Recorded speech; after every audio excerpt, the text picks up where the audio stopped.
Donald Trump appeared completely out of energy at some points, visibly and audibly struggling to talk during this recent Asia trip. He seems to have put the nail in the coffin on this "could you run for a third term" sort of thing. But the broader question is, does this sound like a president whose brain is working? Here is Donald Trump with another impenetrable word salad about being welcomed and what this means for the United States. This was in South Korea, Donald Trump's last stop before coming back to the United States. I don't know what he's talking about here. I just don't know what he's trying to say. In the meantime, what you've done is amazing. What you've, first of all, the welcome and the beautiful honor you bestowed on me as the only American president. That's really a great tribute to our country. Not to me, it's a great tribute to our country, but I had it focused toward you as opposed to against you, which some people did. Right. I had it focused towards you as opposed to against you, which some people did, sir. What you've done and what you've created, what you've done in really a very short period of time, relatively speaking, is amazing. It's really amazing. Yeah. And you're working with us now. And these are events that must really push the Korean interpreters doing live interpretation of what Trump is saying to the absolute limit of their skill set. Absolute limit. Trump glitched again during a speech in Korea, South Korea, on Azerbaijan. Remember Trump previously calling it Aber-Baijan? And now, apparently knowing that that's a tough one for him, he tries to tee it up more carefully, and it is another swing and a miss. Azerbaijan. Azerbaijan.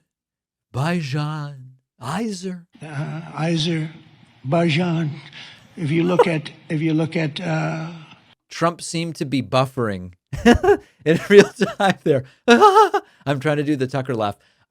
Something's wrong with this guy, folks. Something is not. We need to check the timing belt here, is what I would say. Now, Donald Trump also made a confusing statement about jobs created in the United States under his watch. And the jobs record is so poor that if I were Trump, I wouldn't even be bringing this up. 4 years ago, I mean, if you look, 100% of all new jobs created in America under my administration have been created by the private sector. Think of that. The government created no new jobs. The private sector created the record number of jobs that we're talking about. That's a country. That's really a success. It's easy to create government jobs. I could say, add a lot of people to your payrolls. I can fake up the numbers if I want, but that's not the way you build a great country. You don't do that here. And that's not the way, but it's a good way to show good numbers, I'll tell you. Trump is trying to brag about a jobs record that is nothing to write home about. Trump's created 500,000 jobs since taking office for the second term. That's like 60,000 jobs a month. And just 100,000 total over the last 4 months. Any non-whacked out person would not be bragging about this record. And it is not the flex that he thinks it is, that all of the jobs are in the private sector. That's an indirect way of bragging about how he has laid off and fired so many people from government jobs and government contractor jobs. Those are real jobs. Pretending that those aren't jobs that stimulate the economy in the same way that a private sector job does, it's laughable. It's nonsense. And with that, Donald Trump lumbered back to his plane. Another embarrassing international trip completed, and a reporter asked him about the AI bubble. If you want to be the jobs president, you've got to be able to talk about AI. And Trump just goes, "What's the problem with AI?" Sir, can I ask you?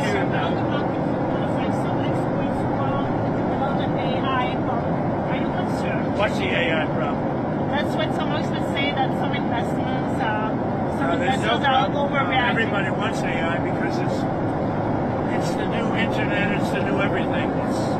By the way, we have not modified the color of Trump's face in this video. I know there will be allegations. We have not touched it or doctored it up in any way. One of the biggest things anyone's ever seen. So everyone wants it. Yeah, I mean, the only problem is if you don't get it. In order to get it, you have to be able to produce tremendous amounts of electricity. And we're allowing them to produce and make their own electricity. This way, they don't have to rely on government. And It's very obvious from this answer that Donald Trump doesn't know what AI is. And by the way, they're making electric plants that are so sophisticated and so incredible, so much beyond, that companies that make and service electricity, you know, the Con Edison, all the different companies that do that and do it well, but they've never seen anything like what's happening. It's almost a revolution in the making of electricity. I don't think he understands the question. I don't think he knows what AI is. I just don't think any of this, you know, when your knowledge of the inside of books stopped at coloring books, it's going to be tough for you to answer some of these questions substantively. Now, the topic of food stamps came up. We talked about food stamps at the top of the show. November 1st, if nothing changes, 42 million Americans are not going to get the food stamps that they are entitled to. Trump says Democrats caused that problem and quickly moves on to trying to talk about other things and struggling to do so. Stamps will stop being sent out on Saturday. The Department of Agriculture says they cannot tap into contingency funding to fund that. Is your administration food stamps, SNAP benefits? Is your administration? Well, we're going to get it done.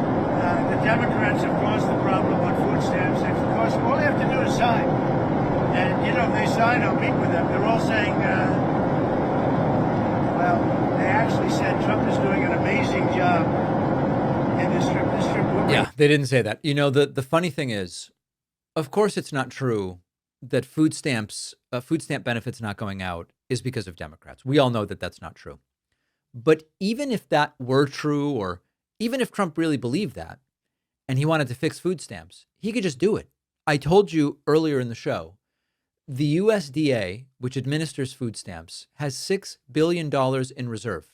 That would be good for about 3 weeks of food stamps. Hopefully the shutdown won't last beyond Thanksgiving, and then regular order for the food stamp funding would be back. Trump could just be the hero. He could go, listen, it's the fault of Democrats, but we've got $6 billion earmarked. USDA has it. We're going to do food stamps. I'm coming to everybody's rescue. But he's not going to do it. He would rather punish people and try to blame Democrats. And the reason that they're giving, as I told you earlier, is, well, we might need the food stamp money for a natural disaster. And as of this moment, it is not believed that there is any upcoming at this point in time. So on every issue, Trump just dissembling. Obamacare came up. Trump again going, Democrats, Obamacare, it never worked. And this trip will bring back trillions of dollars. So it's hard, but they do want to meet with me when I get back. But I say, get the economy open and we'll meet. I'll meet and we'll solve any difficulties. We have to fix healthcare because Obamacare is a disaster. I mean, when you see the increases in Obamacare, it never worked. It never will work. And we can do something with the Democrats much better than Obamacare. Less money and better healthcare.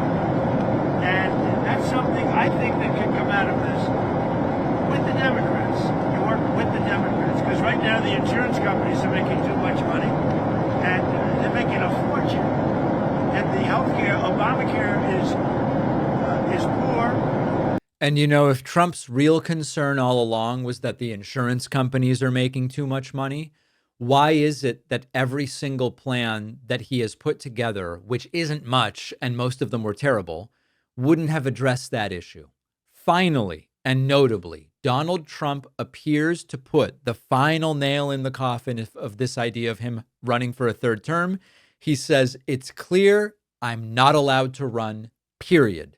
Will this put an end to this insanity? Sir, Speaker Johnson says that he told you that there's no time to amend the Constitution to allow you to serve a third term. Is that an accurate representation of the Constitution? I don't want to even talk about that because, you know, the sad thing is I have my highest numbers that I've ever had. As I should, I ended 8 wars and we have the greatest economy in history. And by the way, energy prices are way down. Everything's way down. Beef is a little bit high. We're going to get beef down too.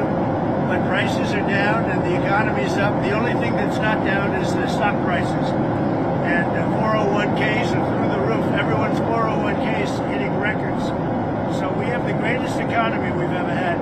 I have my highest poll numbers that I've ever had. And, you know, based on what I read, I guess I'm not allowed to run. So we'll see what happens. Johnson says you're trolling when you talk about a third term. Are you trolling or are you serious? I don't think he said that. I don't think he just said that. But it's a very interesting thing. I have the best numbers president and So listen, is this it?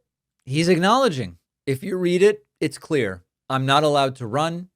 And Mike Johnson said, we're not going to be able to change the Constitution in time for Trump to be able to run. In your mind, does this put an end to the Trump third term stuff or not? If you were shopping for a new mattress, I would recommend you start by looking at Helix Sleep, the mattress I've been sleeping on for years, the only one that I recommend because they custom tailor it to your needs. I took their sleep quiz. It took a minute or two.